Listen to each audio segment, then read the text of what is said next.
Next up, we have a guy who almost was a first-round pick a couple of years ago. If he had come out and things had progressed the way people expected. Spencer Rattler.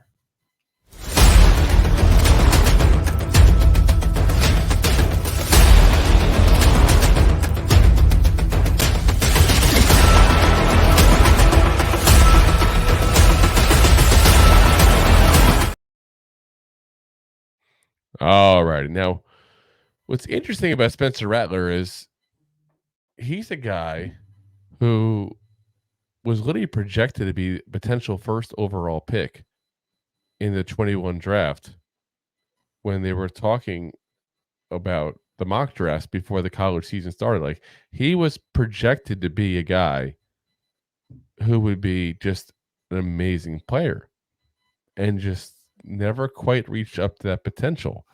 So we started off in Oklahoma. We talked about that during Caleb Williams' time there. This is the guy that was starting ahead of Caleb Williams and Caleb got to Oklahoma.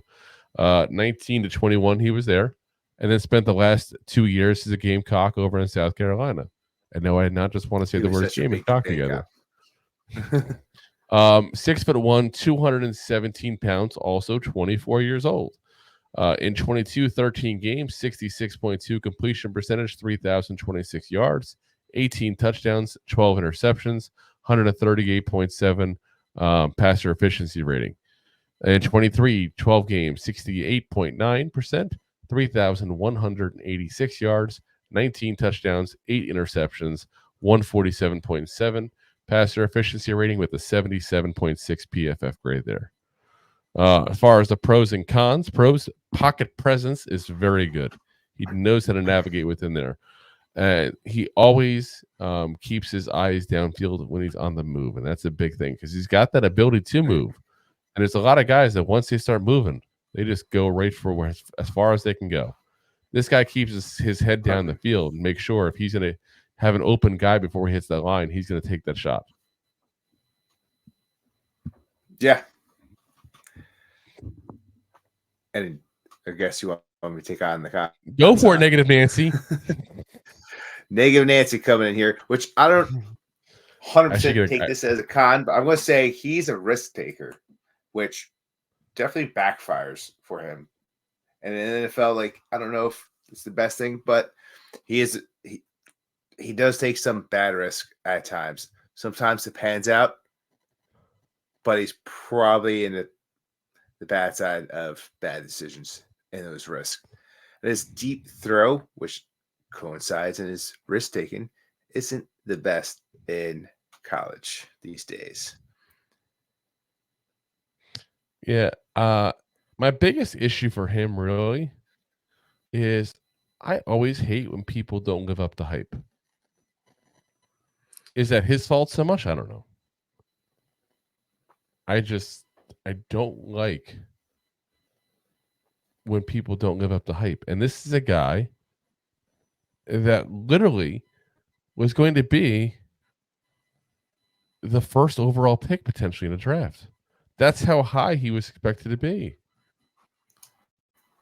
And yeah, did not work out. Did not become that guy. And I feel like that's an issue. When you can't live up to expectations in college, how am I supposed to trust that you're going to live up to expectations later on when I'm giving you a team and saying, this is yours, this is your franchise, you go for it. Like I said, I just have issues with that. And I wish there was a way around that, not being, so negative about it there. But that's Negative Nancy's job. I don't take his job away from him. Yeah, I was about to say, come on, man. But yeah, it's like paying here tonight to be negative. I like guys that exceed expectations, not ones that go beneath expectations. That's where I'm at. And I don't disagree with you, but like you said, was he overhyped? Was he part of that overhype? We don't know. But as soon as Caleb Williams came marching on his door, he got the hell out of there. Yeah. which tells you a lot. Yeah, like I said, I not a fan. I think he's going to be another guy who's going to be a good long-term backup in this league. He's a guy that will probably drafted in round 3. Should have said probably before Michael Pratt, same thing, around 3, around there. May go into round 4 and then start at day 3 there. But kind of same thing as Pratt there. I think he'll get a chance to start at some point. And he'll get a chance to prove everybody wrong. But I feel like he's proven everybody right so far, time after time, that he's just not as good as people thought he was going to be when he was coming out. Time after time. You know, I mean, his ceiling, his true colors.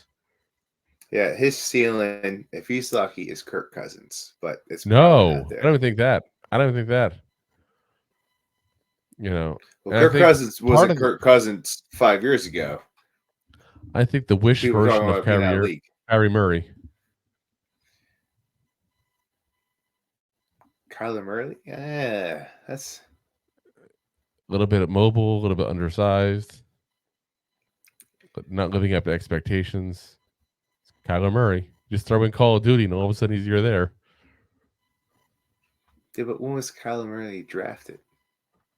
First overall. What pick? First overall. That's what I'm saying. It's a little but see, Spencer Rattler was supposed to be first overall as well, apparently. But he wasn't, and he stayed in college. And now he's probably going to go somewhere in the 3rd round, if he's lucky, in the 2nd. Yeah. But I doubt it. Probably the 7th quarterback taken.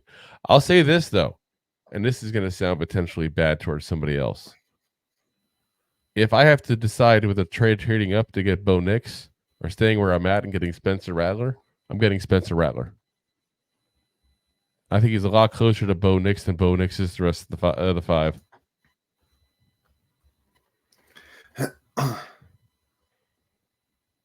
Yeah, think about that for a second. Well, do you agree? Or is it just things that make you go,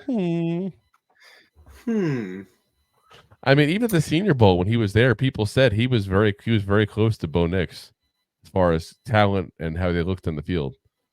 So yeah, I was gonna say, and that's why people keep thinking Bo Nix is gonna be the last one taken, and he'll be available because if someone takes him, he just takes Spencer Rattler, and it's not that much of a drop.